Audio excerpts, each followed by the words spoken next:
Hello everyone, it's Walaladipo here.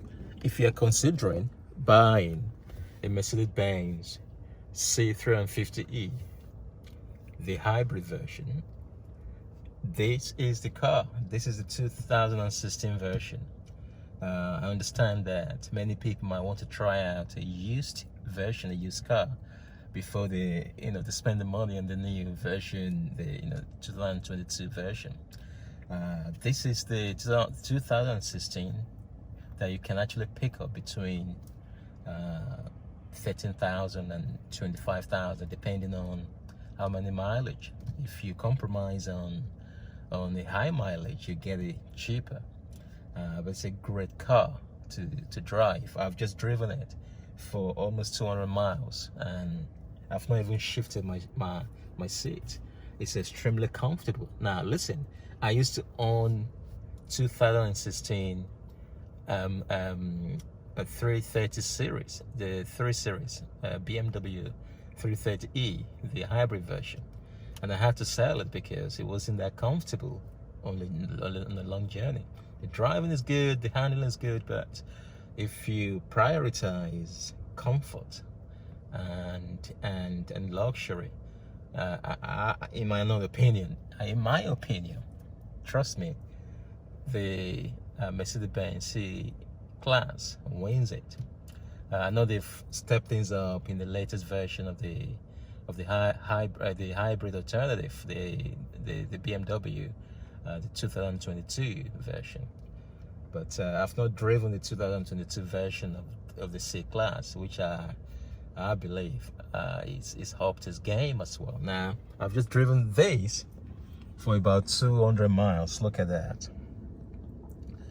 186 miles from the north of England to London, just from West Yorkshire. You can see right there, 186 from start, and I've spent 3 hours 45 minutes, and I averaged 50.4 mpg with variable speed limits. So, and it's telling me that I got my engine switched off using the hybrid version for 42 miles, and that is good. Now, I did the same journey last time, last time, about a few weeks ago, and I averaged the same amount, 50.4 mpg. This time around, I used a lot of adaptive cruise control. This car is equipped with adaptive cruise control. If you look at it right there, that is the steering assist. It steers you gently, very powerfully, actually. It does the lane keeping. That is the steering assist. It just steers it back into the lane. This keeps the lane for you, and that is the parking. And there are other versions that might have other possibilities, like 360 degrees camera, or the heads-up display somewhere there. Mine doesn't have this. But overall, using a whole bunch of cruise control, adaptive cruise control, and I still have a little bit over 50 miles per gallon. That is great. Now, it charges itself. If you're in sports mode, you can actually charge faster.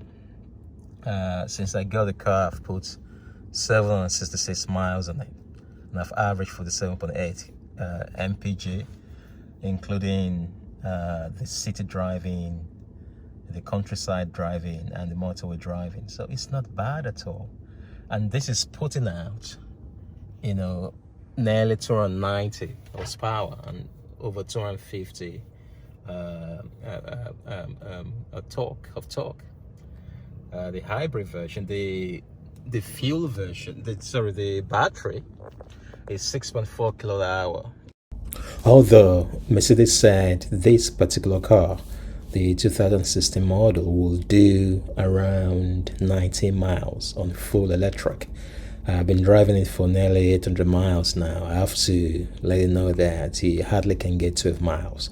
But the good thing is that It combines electric with petrol fantastically that over a long journey you are able to get more on the electric side, which actually improves your range overall, which is good.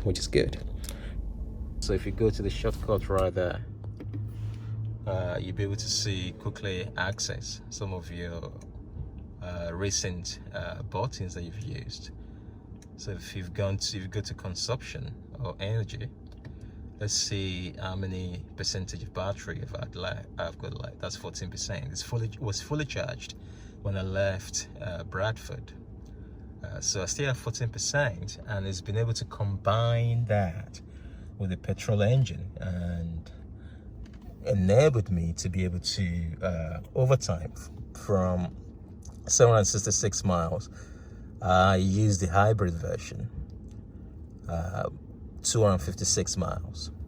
So that's decent, and the average for the 7.8 miles.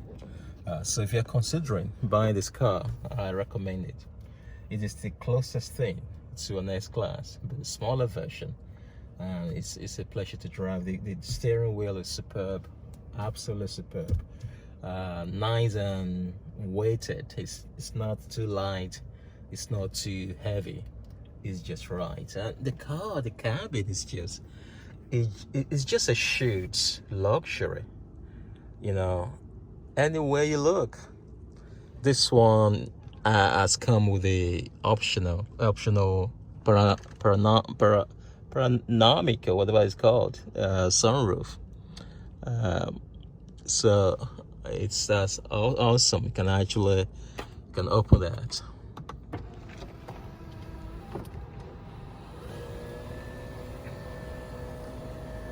So look at that. That's awesome. That's absolutely awesome. That would be very, very handy in the summer.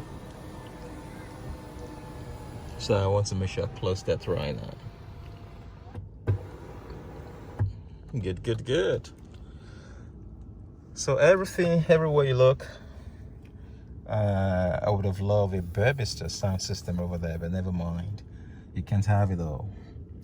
So this wood finish is just, you know, it's just another level.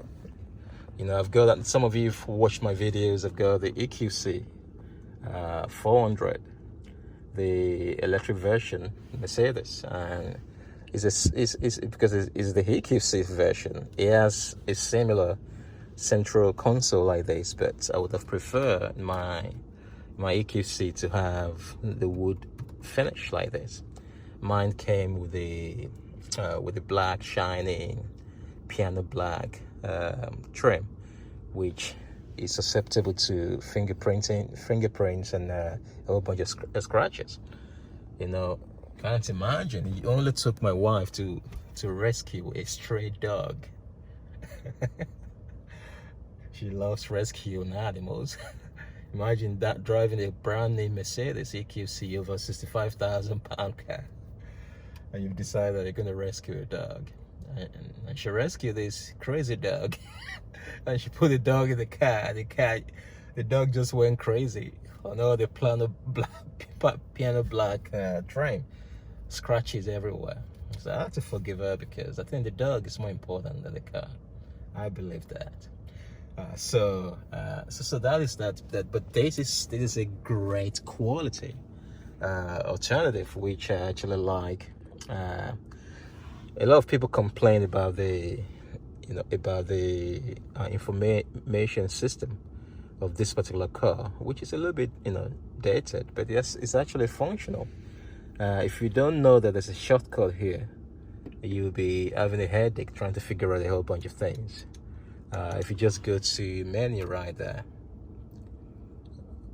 so it gives you this type. This is, many people will look, I'll be thinking, oh my goodness, what should I do with this?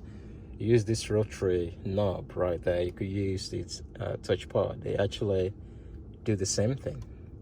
I prefer to use this unless I'm on I am playing music, for instance. Go to media right there, I'm not going to play music because it's going to cut off my recording. I think the Bluetooth is connected. So if you're playing music, you want to rewind, just press that little button. It's going to bring up an interface right there.